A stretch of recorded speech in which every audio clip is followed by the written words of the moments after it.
گر تم نہ سنو گے تو میری کون سنے گا؟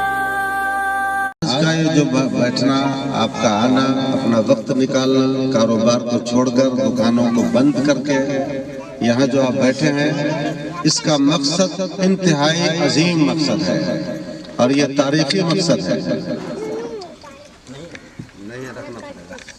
محلہ کا نام بھی وہی رکھیے نا، تاریخی وہ کر لیں گے ہم لوگ۔ تو یہ تاریخی نشست ہے۔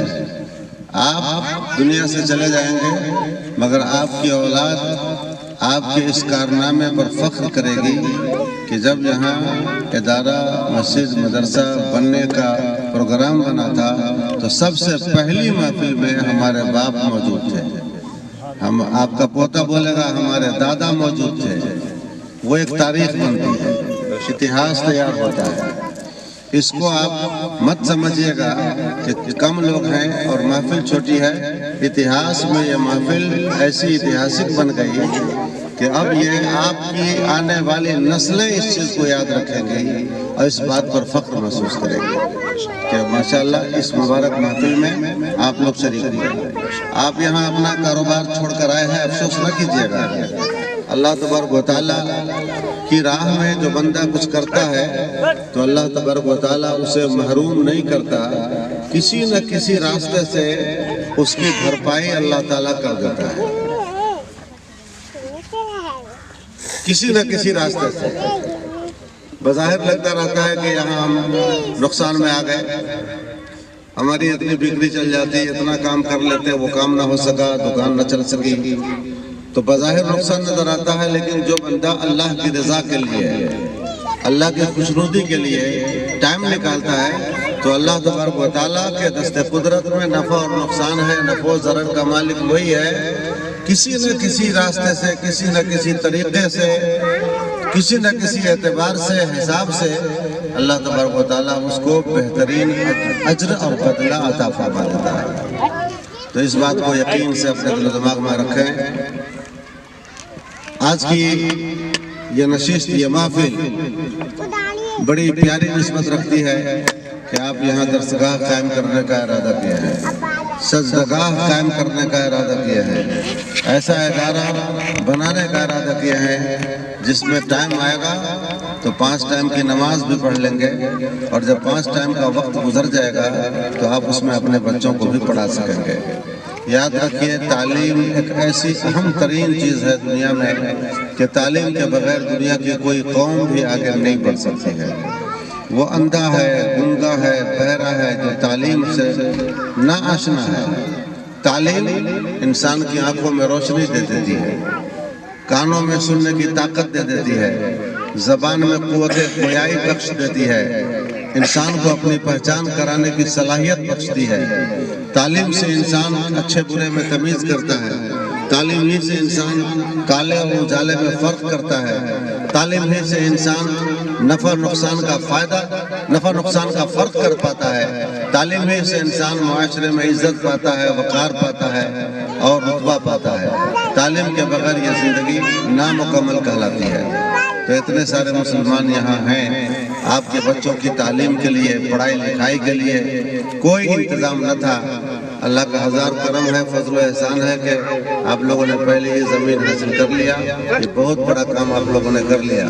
اب آپ لوگ عزم کریں، ہمت کریں، حوصلہ کریں، انشاءاللہ تعمیر بھی اس پر ہو جائے گی۔ من جد وجد، جو کوشش کرتا ہے وہ پا لیتا ہے۔ اب کوشش ہی نہیں کریں گے، بھاری سمجھ کے، بھاری تصور کر کے بیٹھ جائیں گے، کیسے ہوگا، اتنا کون کر پائے گا، اتنا کہاں سے آئے گا، کون اتنی محنت کرے گا۔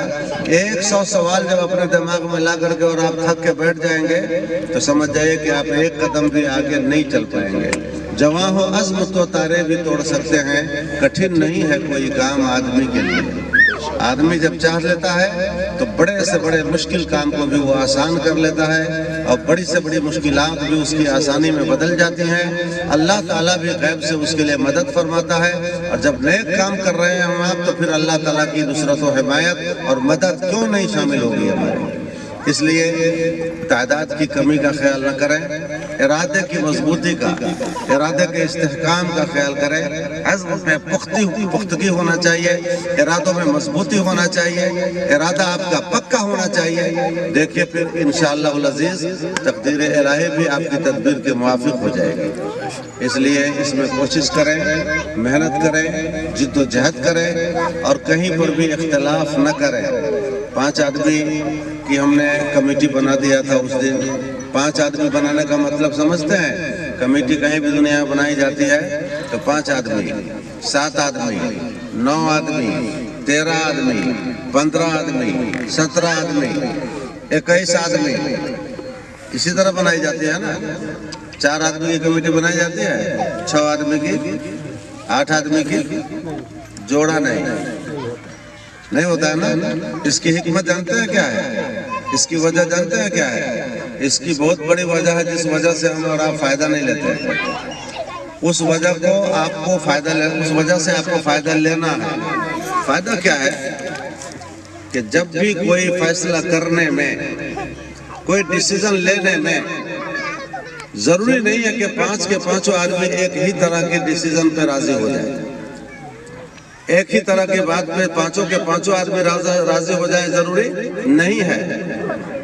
تو نہیں ہے تو ایسی صورت میں دنیا کا دستور یہی ہے کہ 5 آدمی کی یا 7 آدمی کی یا 9 آدمی یا 11 آدمی یا 13 آدمی کی کمیٹی اس لیے بنائی جاتی ہے کہ جب رائے مختلف ہو جائے، رائے الگ الگ ہو جائے، تو اس میں کون رائے پہ عمل کیا جائے، تو اس میں تقسیم کیجیے۔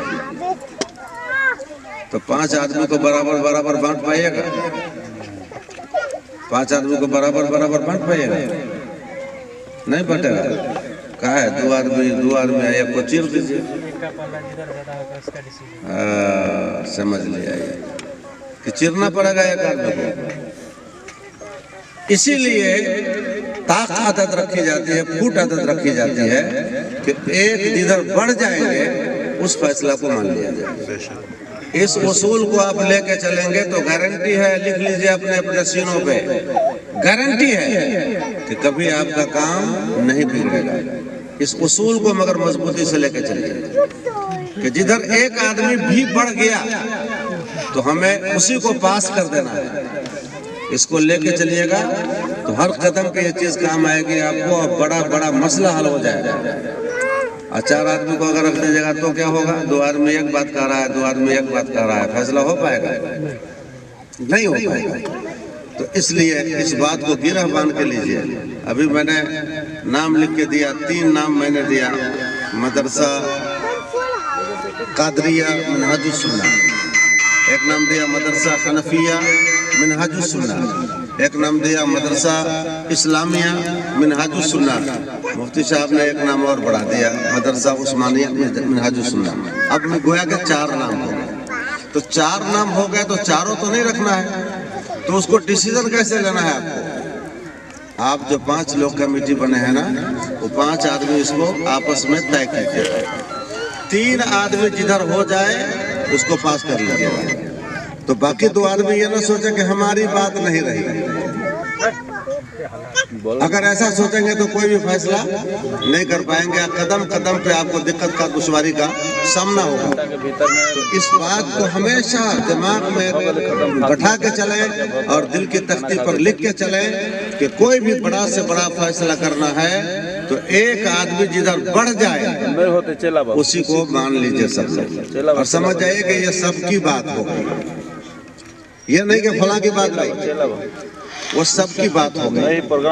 اسی انداز میں آپ چلتے رہیں گے تو انشاءاللہ کبھی آپ کے اندر دقت نہیں آئے گی، پریشانی نہیں آئے گی، دشواری نہیں آئے گی۔ اور سن لیجئے، یہ پرسنل گھر نہیں بن رہا ہے، یہ پرسنل گھر نہیں بن رہا ہے، یہ 10 گردہ جس کو کہتے ہیں، سب کی تائید سے، سب کی حمایت سے، سب کی مدد سے، سب لوگوں کے تعاون سے یہ خانہ خدا اور خانہ مصطفیٰ بن رہا ہے، نماز کی جگہ بن رہی ہے، تعلیم کی جگہ بن رہی ہے۔ تو اس میں کوئی بھی آدمی اپنی پرسنلی رائے تھوپنے کی کوشش نہ کرے، ورنہ کیا ہوگا؟